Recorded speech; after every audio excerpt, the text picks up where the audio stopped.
नाट्य प्रस्तुति रविंद्रनाथ टैगोर जी के द्वारा रचित है, जिसका नाम चंडालिका है।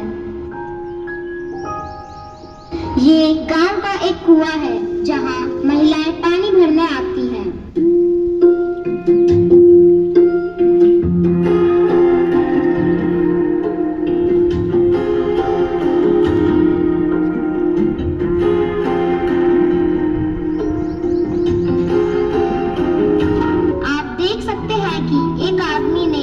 लड़की को पानी भरने से रोक दिया।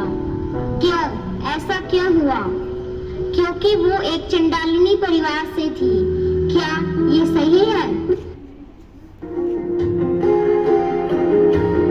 किसे पूछूं, है ऐसा क्यों? बेजुबां सा ये जहां है। खुशी के पल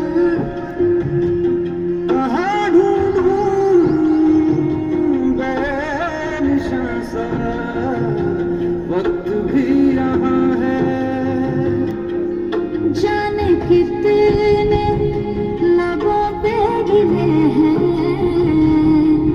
जिंदगी से कई फासले हैं। बस जुटे हैं सपने की आँखों में, या फिर जब छूटे इन हाथों से बेवजह। प्रकृति अब रोते रोते अपनी माँ के पास जाती है और उन्हें बताती है कि कैसे अपने ही लोगों ने उसे धुतकार दिया। प्रकृति की माँ उसे सहानुभूति देते हुए कहती है कि उसे ये समझाने का प्रयास करती है कि वो भी सबकी तरह ही अनमोल है।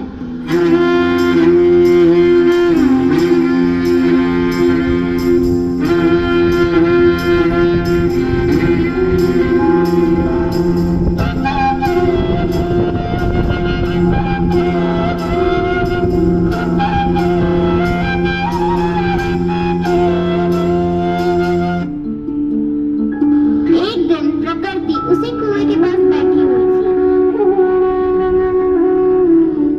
तभी वहां कोई साधु आता है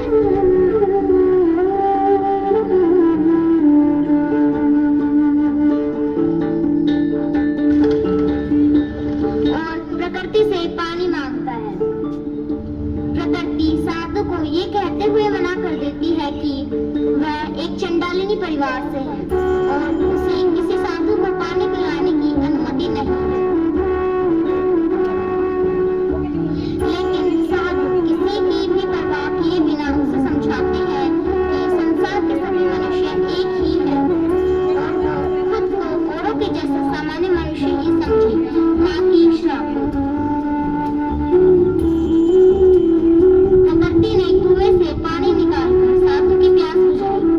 इस घटना ने प्रकृति का खुद के प्रति जीवन को जीने का नजरिया बदल दिया।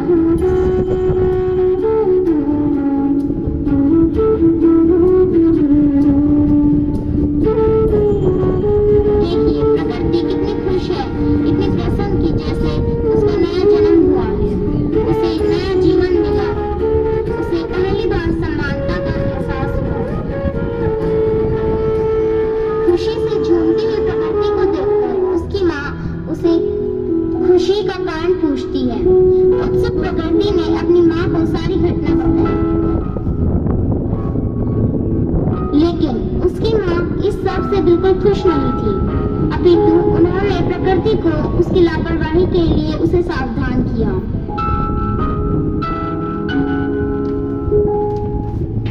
एक दिन प्रकृति फिर से उस कुएं के पास जाकर बैठ जाती है और किसी का इंतजार करने लगती है। तभी वो साधु फिर से उसी राह से गुजरते हैं, परंतु वो अपनी भक्ति में इतने लीन थे कि सामने बैठी प्रकृति पर उनका ध्यान भी नहीं गया। ये सब देखकर प्रकृति बहुत निराश हो जाती है, लेकिन इस बार वो आनंदा पर अत्यधिक क्रोधित थी। क्रोध से भरी प्रकृति अपनी माँ के पास जाती है और साधु को पूर्ण रूप से पाने की मांग करती है। उसकी माँ उसे समझाती है कि यह असंभव है क्योंकि वह एक चंडालिनी है। परंतु प्रकृति अपनी मांग पर अड़ी रही और माँ साधु पर काला जादू करने के लिए तैयार हो जाती है।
साधु की खराब व्यथा देखकर प्रकृति ने अपनी माँ को बीच में ही रोक दिया, जिससे कि वशीकरण की प्रक्रिया उल्टी पड़ गई और प्रकृति की माँ की उसी समय मृत्यु हो गई एवं साधु आनंद वशीकरण से मुक्त हो गए।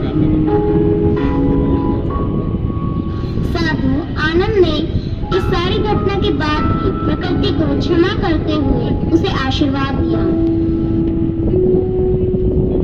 प्रकृति को एहसास हुआ कि जब हम किसी से सच्चा प्रेम करते हैं तो उसे जंजीरों में बांधने की बजाय पूरी तरह से आजाद किया जाता है। यही सच्चे प्रेम की परिभाषा है।